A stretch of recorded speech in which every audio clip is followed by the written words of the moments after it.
about our culture that makes us, I suppose, not deny it.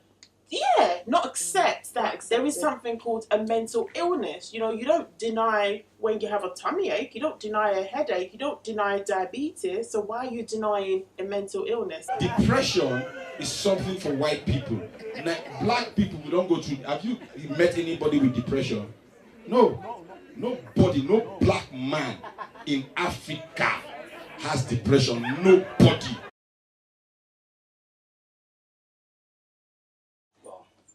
Personally, I think it's predominantly a white man's disease. Why? I think it's dependent on your location and the facilities around. So, let's say in Europe, like in UK now, it's more researched, it's more spoken about, and the lifestyle here is just not tough enough to make you. Do you know what I'm saying? No. I'm not agreeing with you. Okay, I'm from Nigeria. Let me just go straight. I'm Okay. from Nigeria. Back where I come from, all this, what do you call it, mental health cases and stuff like that. I think we're more resistant to it because of our upbringing, the kind of food we eat. The kind of Seriously, trust me. That's what it is. Do you know what? You are what you eat. If you put nonsense into your system, it goes into your brain and start behaving anyhow. Seriously. So back in Africa, we eat natural food, and then you know what I'm saying? That's what it is.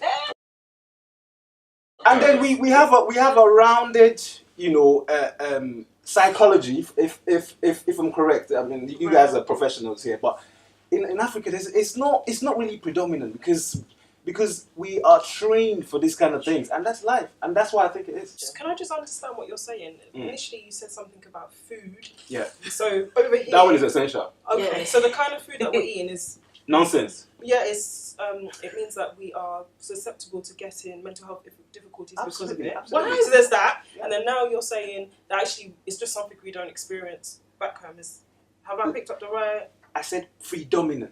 Right. And you need to make sure that you take that word into context. Predominantly in this country. Sorry, I'm just struggling with why you're putting so much correlation, like food and mental illness. Like, how did we even get here? I think I understand where Obi is coming from. You do?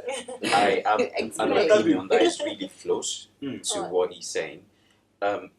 Basically, I think because you have everything around you that works, you're not mentally prepared for when things go wrong. And I think what he's saying is that we are well prepared for when things go wrong back in Africa, which is not the case over here. I think we can't answer that question about how predominant because we don't know, we can't capture it. And if any scientist tries to go back to try and catch it there, everyone's going to be like, no, we are all healthy, we are all well. But what happens is we know that if someone in the family is starting to hearing voice, they're talking to themselves, they drive them up to Kaduna and drop them up there. That's why in the streets you see people. That's what happens. They just chuck them out. There's no family history of mental health back at home. There are different types of problems that are specific to different places.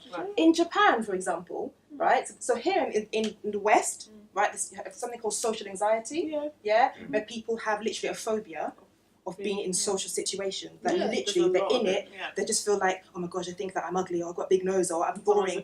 And then, so they're in there, you probably can't tell, but they think you can tell. They're nervous, right? Meanwhile, back in Japan, there's a different version of social phobia called Taijin Kyofusho, right? Where basically they're afraid that they might offend someone by their smell or their blushing. We don't have that here because over there they were called it's called a collectivist, and even back in our collectivist community, here we're very individual. It's all about I, me, and myself. So the way we express mental health difficulties are very different. So in Japan they have that, and it's not here. Not so much. It probably is it, but just not so much. Thank you. It's not clinically relevant. So basically, if you had it, you wouldn't go to the doctor for it. So there might be some things that people back at home might have that they wouldn't seek help for, or here. Now, I know mental health difficulties doesn't discriminate. It's in white people, black people, everyone. But in particular, I noticed something. As I'm working with people, I'm thinking, where are my people? Where are they? And it's it's kind of saddened me knowing that these difficulties are occurring amongst my people, my brothers, my sisters, but for some reason, they're not coming out to say. I want to know why. When you hear that in Nigeria, man, I know you guys read our news. When you hear that a Nigerian man commits suicide, it's a lie.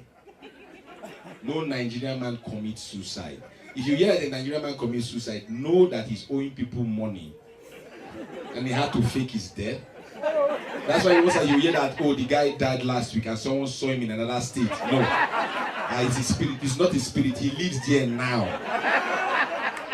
I was thinking about what the audience were potentially thinking. They're probably laughing. Apart from how hilarious it was, I wonder what someone who was suffering with maybe depression themselves would have been thinking in that audience. Because I guarantee you that a lot of people in the audience could relate potentially to what he was saying. But actually, you're there to laugh. Ha, it's funny. But is it really funny? How do you think they would have taken the message? What do you think they would have gone home and done as a result of his comedy sketch? In that video, he was almost insinuating that becoming depressed or wanting to commit suicide is almost a choice. Right. So if you do, it's like, do black people have mental health issues? Yes or no, sort of binary. Right. But it's not that way. You cannot choose. Why would anyone choose to be depressed? Yeah, right. Why would you choose to commit suicide? I think from my perspective, it's more thinking, at the end of the day, most of these mental health conditions have a biological root. So it is a medical condition as well. So there might be depletion in the brain somewhere that then causes these mental health difficulties. Yes, the environment that you live in can exacerbate. So black people are more likely to be marginalised, more likely to be discriminated, more have issues with social housing, socioeconomic status generally tends to be quite low. So all those factors put together will increase the chances. So we might all have a susceptibility in the brain, but then it depends how that then interacts with the environment to then bring out the mental health conditions. So I think we really have to think it's not just yes or no, because I don't think any of us here would want to choose to have, come on, who would want to choose depression or choose to have anorexia or bulimia? In my culture, they call depression kufungi sisa. What that means is thinking too hard, and it really does make it quite a simple condition, but actually it is quite complex and it's quite painful for people. From watching, if I was in the audience, I would have felt uncomfortable. Yeah. I would have been laughing, but if that was me suffering with those symptoms that he was describing, I would have felt uncomfortable, and I would not have spoken to anyone about it. I would have. What I would have done is I would have gone right back into my shell, and I would have thought, well, I can't ask anyone, I can't talk to anyone because obviously I'm not strong. It would make the situation worse for me. Not black enough. Exactly. I think also like that sort of comedy show we're talking about is reasons why sometimes in the black community it's so underreported, why we don't seek help, why we don't feel supported by our family or whatnot, because there's that stigma, it's seen as a taboo, it's something you can just brush off, it's nothing, it's something more our white counterparts deal with, when it's not true. We face those issues. And when people say, oh, you know, our ancestors, if you look at the trauma of slavery and colonialization, they've gone through so much. You should be a strong African person. So if you then demonstrate that you're not strong or you're not, then come on, our ancestors went through slavery. They went through worse. What's wrong with you? Just to be a day and you're there. Just a bit and just because there are difficulties that are synonymous with a different types of communities, so the white, the Caucasian counterparts and the black and ethnic minorities, that doesn't mean you cannot develop these difficulties as someone from the black and ethnic minority.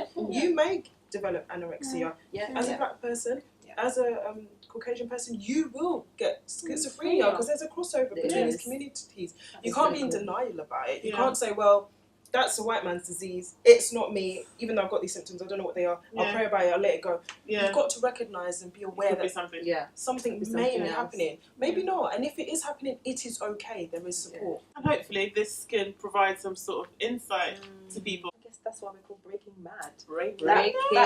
That term mad is the stigma of madness or whatever it is. No more. Let's chip away at that and remold it to break it free. Oh.